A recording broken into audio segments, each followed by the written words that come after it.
let's move on to the next topic po, ma'am. Nancy, Hi, ma'am. About the ICC lang. Of course, there's a pending interim release request from the lawyers of the former president. The Office of the Prosecutor of ICC opposed, filed their opposition to the interim release bid, and they cited, among others, you, saying na may power pa rin na the Duterte and his family continue to hold positions of power, starting with his daughter, Vice President Sara Duterte. And they one of the reasons they cited was that you're the Vice President and that you're a reserve colonel in the Army with strong links to the police and military. Maybe no one can say the particular reason by the Office of the Prosecutor of the ICC in opposing your father. Okay. So hindi ko naman nabasa, no, pero I will rely on your quote, no. Well, unang-una, we do not deny that I have a position in government in the Philippines. Do I have power or authority? Well, not to a level that we would want to implement our projects and programs. But yes, meron akong katungkulan sa ating bansa. But my power and authority do not extend beyond Philippine shores. So kung saan man yung bansa na may interim release, ay wala tayong say doon at hindi makikinig yung gobyerno doon sa Philippine Vice President. Kasi what they're saying is that yung kind of influence that you have daw is could risk bringing real and substantial harm to the legitimate interests of victims and witnesses, particularly sa influence daw ng iyong father, considering na meron daw siyang associates, including his very own family, na may influences pa rin dito sa Pilipinas that could potentially risk the victims and witnesses, especially yung interest po nila. Ayun po yung sinasabi, not particularly. Okay, sige. So, in that case, I do not understand the reasoning behind opposing the interim release because of the position of the daughter. Because right now, he is not in interim release, no? He is detained in in ICC detention unit, pero vice president pa rin ako. 'Di ba? So, ibig sabihin, kung totoo man yung sinasabi niya, hypothetically, kung totoo man yan, ibig sabihin, meron pa rin akong authority and power ngayon. To, ano daw yun? To, about witnesses? About the witnesses, I mean particularly yung influence daw po ng inyong ama daw po, na nag-extend daw po sa kanyang mga associates na may influence pa rin siya sa political speaking. Including you and... Wait, sandali, sir. Gagawa tayo ng ibang press briefing, ha? Basahin ko muna yung opposition dahil nahihirapan ako kapag hindi ko siya mabasa yung opposition ng prosecutor. So, erase niyo muna lahat yun kasi, Ma'am, follow-up lang po kay Debs. We understand kasi ang daming reasons cited by the prosecution actually, pero ang hirap na isa-isa kung hindi mo pa nababasa. Pero, being the daughter ng Vice President, what's your thought na talagang hinaharang nila, of course, expected sa kanila, pero sobrang dami ng sinentin ng mga reasons, reason sa'yo, influence ng family, kalyado ng father ninyo, even yung mga countries na pinili po ninyo kung saan siya supposedly daughter nila. So, what's your thought on this? Without necessarily, looking into specifics of the reasons cited. well, kung as a lawyer, if I am to speak as a lawyer, it's all but natural for a prosecutor to oppose everything that the defense proposes. Kasi yun yung trabaho nila eh. Whether or not reasonable yun, it doesn't matter to them kasi trabaho nila ang hindi magbigay sa or magparaya sa defense team. As a daughter? As a daughter, anong nararamdaman ko? Under the position. Well, I am concerned as a daughter. I am concerned that he will not be granted the interim release dahil he is 80 years old. He is not in good health. He's not been eating well. And he needs support from familiar people, and he needs the care of his family and loved ones. Ma'am, isang sinabi niyo, sorry. Pwede pa rin daw niyang matreten ang mga victim. You think PRR is still capable of doing that? Noong siya ay Pangulo nga, hindi nga niya trineten yung mga biktima eh. Pangulo siya noon, meron siyang power and authority. Ngayon pa na nasa loob na siya ng detention unit. And lalo na kapag nasa ibang bansa na siya, na unreachable sa kanya ang mga tao sa Pilipinas. So, it doesn't make sense to say na magkakaroon pa siya ng influence kung meron siyang interim release dahil nung nandito siya sa Pilipinas, naging mayor siya, naging president siya, at even nung natapos ang term niya, hindi niya kailanman tinanong. In fact, ako pa yung paulit-ulit na nagsabi sa kanya na maghanda ka. Si Harry Roque pa yung 1 taon siyang hinabol-habol na sinabihan na maghanda ka. So he never did anything against the witnesses. And follow-up question, Kat Tumigo, ABS-CBN. Hi, ma'am. Ma'am, basically, yung sinasabi lang naman po ng prosecution, they doubt that the former president will return to the court kapag nasamon siya, kapag granted siya ng interim release. First, because they claim na sinabi daw ng pamilya nyo na kinidnap siya. Yun naman talaga yung sinasabi repeatedly. Sabi ng prosecution, hindi naman babalik yung nakidnap sa kidnapper kung may chance siyang umalis na. So what guarantee can your family give to the court na yung Pangulo, yung dating Pangulo, magkikipag-cooperate pa rin siya with the ICC if he is granted an interim release? Sorry but I do not understand why the prosecution would oppose the petition for interim release of an accused based on the statements of family members. So it is clear that he is in court requesting for interim release and signifying that he will comply with all the obligations. I suppose, nandoon naman na lahat yun na nakalagay. Yun yung mga obligasyon na kailangan niyang gawin, nakalagay doon sa kanyang petition. So, ibig sabihin, the accused himself submitted to the power of the courts for interim release and whatever obligations he needs to comply. No?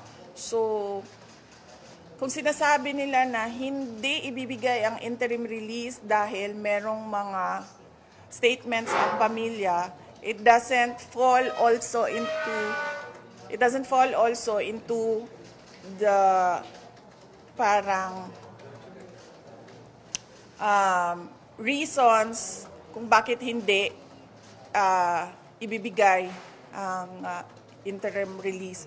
Dapat siguro ang kanilang pinagbabasihan lang ay yung actions and sinasabi ng akusado. Hindi, at kung ano yung sinasabi ng country where he will be released to.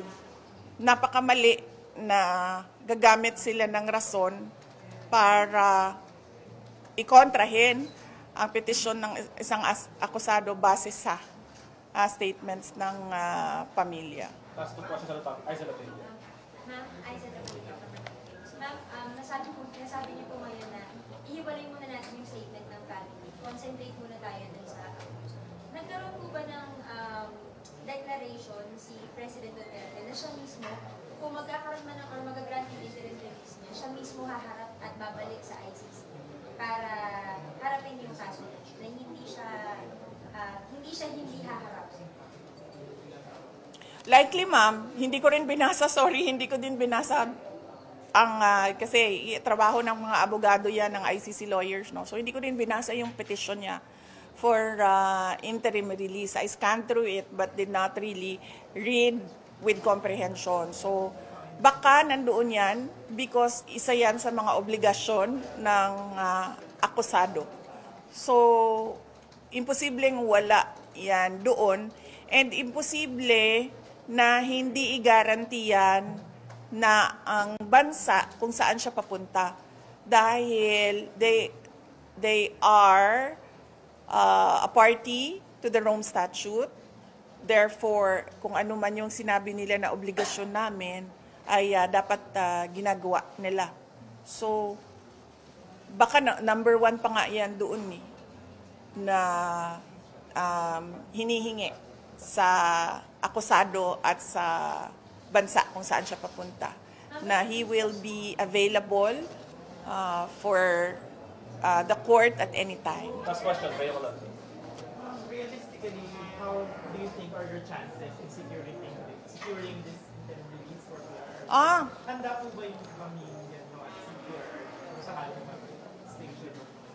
Actually, kami, mga bystander lang naman kami as family members. Yung client talaga at yung lawyers niya ang nag-uusap at nakakaalam kung ano yung chances nila, ano yung strategy nila. So, I think it is best kung si Attorney Nicholas Kaufman ang sumagot kung ano yung chances nila for interim release. But kami, as family members, sinusuportahan namin kung ano yung napag-usapan ng client and ng lawyer. Handa po ba kayo makita-over? Handa rin ba si PR? Hindi ko pa siya natanong kung handa siya na hindi mag-grant yung interim release. And, well, sa akin lang, as a lawyer, not as a family member, as a lawyer, bakit ka pa naglagay dyan ng provision of interim release sa iyong batas kung hindi mo rin naman pala yan ibibigay sa mga akusado, lalong-lalo na sa isang akusado na 80 years old na at kailangan ng assistant at kailangan ng caregiver. So,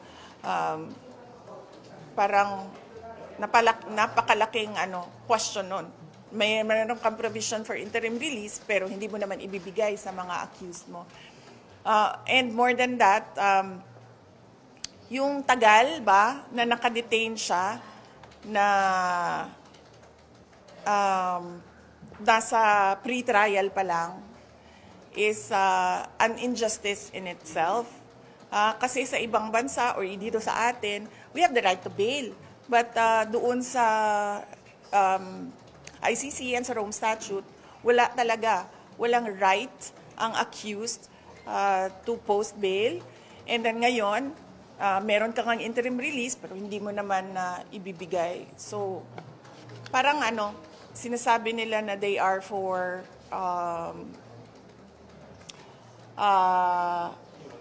yes, human rights and justice, and yet it is not provided for the accused. Let's move on to the next topic. BPL interim release could as posting bail yan sa atin dito sa Pilipinas. Is it same as that? Hindi, ma'am. Magkaiba talaga sila, ma'am.